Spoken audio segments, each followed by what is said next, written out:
Olga. I'm today in Algeria and we make the interview for the project of Al International Public Movement, No to Violence in the Family and Society. And today we have Farah with us, Farah Zarouri. She's a student in the Faculty of Psychology. And what, from your point of view,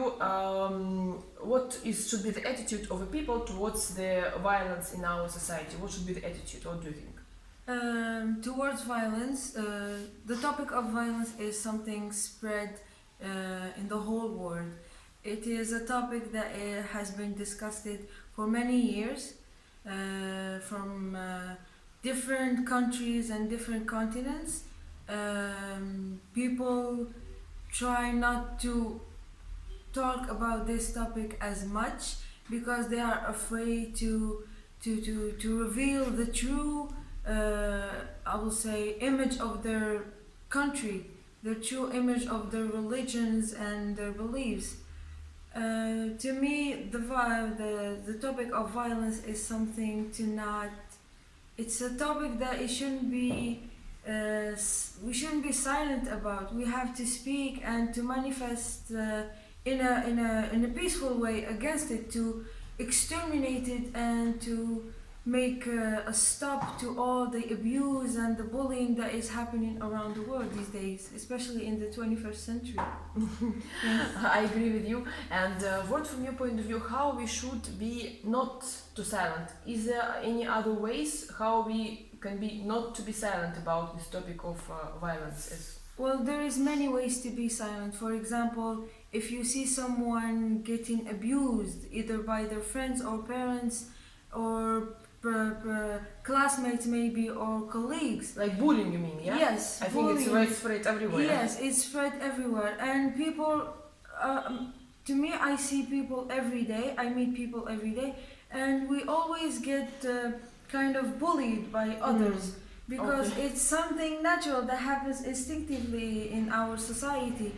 So just to see someone abusing another one, whether it's physically or verbally, we shouldn't stay silent. We have to say no to it. We have to speak to that abuser, to talk to them and to stop them, make them stop. Like for example, if you see someone shouting at another one, you go to them and say, no, don't shout at that person. Maybe he was just mistaken. Just tell them by what chance, they did. exactly. Yes, just tell them what they did wrong and just correct them. You don't need to abuse them and say mean words to them and etc. So yeah. Not to make the conflicts even bigger. Bigger, yes, exactly, yes.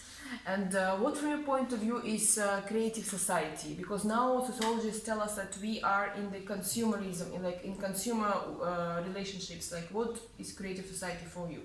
Well, creative society, as you said, we are a consumer society, especially this 21st century. Exactly. We just want goods and to keep, to have money and to keep goods in our pockets and have cars, many houses and mansions and etc. But no one is trying to change themselves for the better, to have a better future and have a better society. For a better society, we have to start changing ourselves.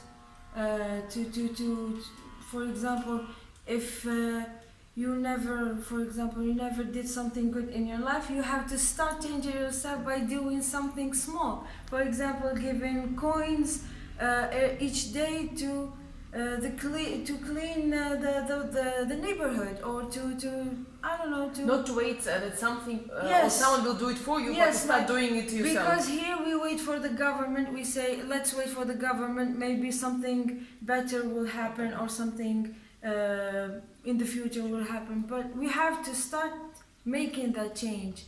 But we don't have to wait for the government or anyone else. So I think for a better society, we have to start with ourselves first.